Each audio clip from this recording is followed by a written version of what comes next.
Since ain't nowhere to go in California, everything's closed, I have been redirecting all of my Starbucks funds into buying books. Welcome back to my channel, everybody. My name is Chioma, aka Chi, and today we are going to be doing my mid-August book haul. And I have bought quite a few, please don't drop. Quite a few books in the course of the last week, so let's get into them. The first book I have here is called Feed, and it is by Mira Grant, and this book seems really cool. It is about a infectious spread of a virus that takes over people's bodies and renders them immobile, and then 20 years after that, how people are dealing with the aftermath and all of the conspiracies around why this happened. Not related to what's going on right now. I don't know, take those conspiracies with a grain of salt, but this seems really cool. Really interested in this book. The next group of books are some manga that I got from Amazon, which means I paid full price for them, which means my pockets hate me this month. But this one is called Goblin Slayer, which I think is actually pretty popular. A lot of people have read it. I'm pretty sure there's an anime of it, but I'm probably not gonna watch the anime since I have the manga. But the only reason I got it is because the cover, if you could focus, looks just like Full Metal Alchemist if Edward Elric was a girl. And I love Full Metal Alchemist, I love the manga, I love both of the animes, Brotherhood and the regular. So that's where I got this. I'm not really sure what it's about, so I just bought it. This was a cover buy. The next three books are all from the same manga. I think it's the third, fourth, and fifth. No, the fourth, fifth, and sixth volume of Devil's Line, which is my favorite manga of the moment, and it is a vampire kind of romancy, kind of like mystery, kind of suspense type. Yeah, in the beginning it's really set to be more of like a vampire romance, but then it gets more into like crimes and gets more into instinction, and I don't know which one came first, but this reminds me so much of Tokyo Ghoul, but more romance, just a lot more romance. So that's why I love Devil's Line. So if you have not read Devil's Line, I highly recommend it. Yeah, it's really good. Another manga, this is Tokyo Ghoul. I watched the first episode of the anime. I watched it dubbed, and I didn't like it. I just felt that I would like it if it was in a manga. So I bought the manga. This is actually number 4. And I bought number 4 because they didn't have 1, 2, or 3. They only had 4. And I wanted to buy this so it would motivate me to get 1, 2, and 3. Because I have this one, I obviously can't read it. But if I have it, then I have a reason to get 1, 2, and 3. Because otherwise, I may not ever get it. Does that make sense? Maybe. But yeah, I really thought the anime was okay, but people really love it, so I decided to give it another chance in manga form. So Tokyo Ghoul. The next book I have is Legend by Mary Lou, and this is my first book by her, but I've heard a lot about Mary Lou's work, and this seems really cool. It's set in the future where there is kind of a oppressive regime, and this girl, the main girl's brother, is killed by one of the freedom fighters, so one of the known freedom fighters, who she knows him, not personally, but she knows him not to be a killer. So she knows him to be kind of like an anarchist, someone who's like against the regime. So for him to just kill her brother, she's just like, but why? But also now I have to kill you. Because this seems really cool, and I love the way it's written. There's all kinds of like different types of like speech in here. Like I guess there's different ways to communicate in this society, as well as kind of like told in multiple perspectives, because I really do actually like multiple perspectives. I love a good dystopian thriller, which is what this is categorized of. So really looking forward to that. And the next book is by, I hope I pronounce her name right. I'm probably gonna pronounce it as if it's a Nigerian name, but it's Sabaa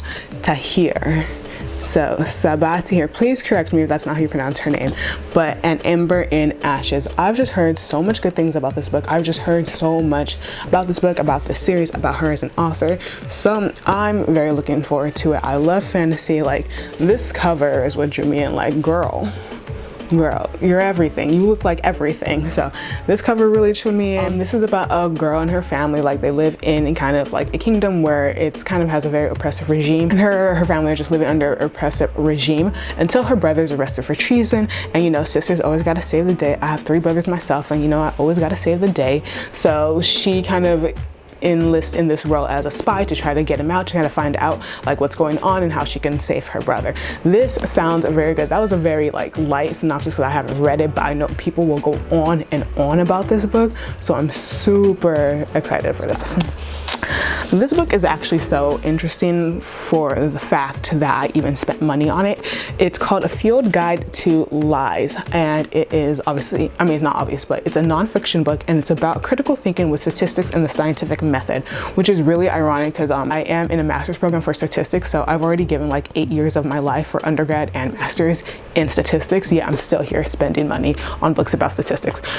But I digress. This book does seem really interesting. It seems really applicable to like statistics in like the regular world. Like you go on like ABC News and you see like 10 studies say coffee is going to kill you by age 30 and 10 studies say coffee is going to like make you live forever, all those things. It kind of goes into like why people believe that, what are those studies doing, why they're wrong, all that stuff. So A Field Guide to Lies sounds interesting. This next book, I am so mad it took me so long to get this book. It has been my to be read since it was available for pre-order, yet I'm just getting it now. But it's by my sister Nnedi Okorafor, Akata Witch. I have been waiting to get my hands on this book and I don't know why I haven't. Fellow Nigerian, West African writer, writing about a girl who is Nigerian, who is born in America, moves back to Nigeria, comes back to America, you know, all of our same Nigerian immigrant stories, and she's albino, which is very common in Nigeria. Like I go to Nigeria and it's just very commonplace, which prevents her from like playing soccer or doing some of the things that she wants to do, and then she finds out that she has these like latent powers, and I'm just like, what? You're telling me there's a Nigerian girl in a fantasy novel? What? I am here for this. My sister Nnedi Okorafor, thank you for doing this for us, because I just know this is going to be so amazing and I just want to savor it. I'm waiting to just savor it. So shout out to Nnedi. The next book I got at the used bookstore, I'm pretty sure it's a pretty old book, but it's Scarlet in the Snow by Sophie Masson. And this is supposed to be kind of a fantastical tale of revenge, and you guys know Count of Monte Cristo is one of my favorite books. I love a good tale of revenge, a good tale of petty. I love it. So this seems like it's going to be similar, even though the main girl is not the person who is entrenched in the revenge. She actually ends up wandering into the kind of the world, the sphere of the sorcerer who is doing the revenging, and she just ends up being there and gets unraveled into his whole life and his whole like tale of revenge. So it kind of also seems to have like a Beauty and the Beast retelling vibe. I've never watched, read, or know anything about Beauty and the Beast. I just know there's a Beauty and the Beast, so hopefully this is a good introduction to that tale. Next book is Dreamrider, and I picked this up because it's one of those hardcover books that doesn't have like an actual leaflet on the outside. It's just like hardcover, and I just think those are so cool.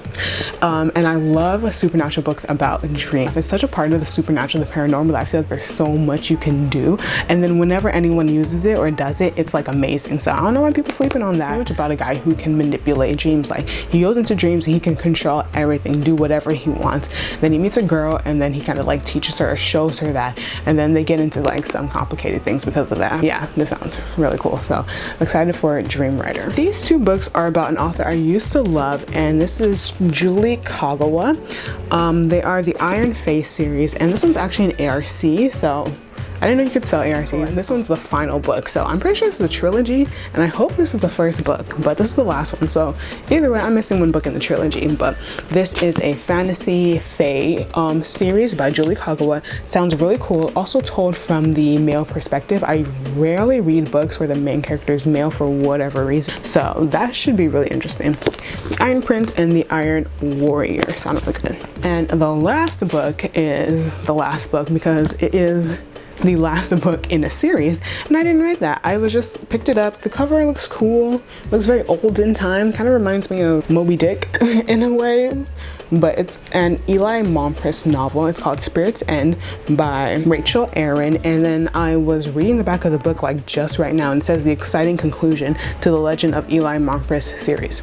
Since I don't have the first two books, this is gonna have to wait, but it looks really cool, sounds really cool. I don't really want to read the synopsis because it's going to give away what happened in the first two books, but this is also told from a male narration, so seems pretty cool. And so that is my mid-August haul. Let me know if you read any of the books. Let me know what you think of them, and I'll talk to you guys later. Bye.